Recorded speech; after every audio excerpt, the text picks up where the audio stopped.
एक ही दिन में सब चीजें हो रही हैं। और कायनात में ये जो बड़ी बड़ी तब्दीलियां हुई थी, उस दिन एक और तब्दीली, बुत सारे औंधे मुंह गिरे हुए थे। जो 12 रबीउल अव्वल शरीफ का दिन था, ये सही रिवायात से मैं बता रहा हूं, बुत औंधे मुंह गिरे हुए। लेकिन एक बहुत बड़ा मसला हुआ था, जिसकी तरफ इमाम अहले सुन्नत फाजिल बरेलवी रहमतुल्लाह ताला अलैह अपने शेर में इशारा करते हुए फरमाते हैं, क्या एक बहुत बड़ी तब्दीली ये हुई थी कि मुल्क फारस का जो बादशाह है किसरा, उसका किला इतना मजबूत था कि उसकी हिफाजत के लिए 1 लाख फौजी खड़े रहते थे, सिर्फ किले की हिफाजत के लिए।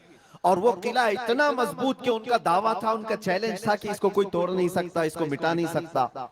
लेकिन 12वीं शरीफ का दिन या सुबह के वक्त अचानक किले के अंदर जलजला आया और दीवार फट गई। और ऐसी फटी कि उसमें से एक आदमी जा सकता है, आ सकता है। आज भी वो शकशुदा दीवार के साथ किला मौजूद है इराक में, जिसको किलातुल किसरा कहा जाता है आज भी। अब आप अंदाजा करें 2000 साल से वो किला आज तक मौजूद है, तो उस वक्त कितना मजबूत रहा होगा। उस वक्त किले के अंदर जलजला आया और तख्त उलट गया, दीवार में दरार पड़ गई। वो दरार आज भी मौजूद है। बादशाह हैरान और परेशान।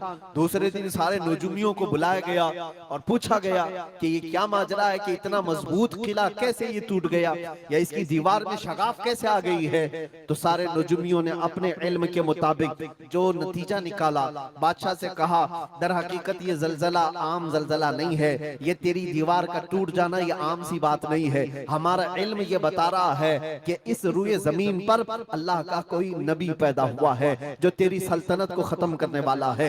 एक बच्चा अरब में ऐसा आया है, आई नई हुकूमत, सिक्का नया चलेगा, आलम में रंग बदला, सुबह शबे विलादत। उस दिन जो हुआ था उसको इमाम अहले सुन्नत क्यों फरमाते हैं, वो एक दिन की बात है ना। हुजूर की विलादत हुई, फारस के किले में क्या हुआ, जलजला आया। हुजूर की विलादत इधर मक्का में हुई और मुल्क फारस में जलजला आया और किले के अंदर दरार आई। अब सुनो, आला हजरत कहते हैं, हश्र तक डालेंगे हम पैदाइश मौला की धूम, यानी कयामत तक हम रसूलुल्लाह की मिलाद का जिक्र धूमधाम से मनाएंगे। इसका असर क्या होगा, फारस में तो देखा था किले में जलजला आ गया था, हुजूर के पैदाइश के जिक्र से ही किला हिल गया था। अब हम जब जब जिक्र करेंगे, मिसले फारस नजद के किले गिराते जाएंगे, मिसले फारस नजद के किले गिराते जाएंगे। आज जिन लोगों के किले गिरते हैं या हिलते हैं, वो जिक्र मुस्तफा से ही गिरते हैं, लेकिन उसका हमें कुछ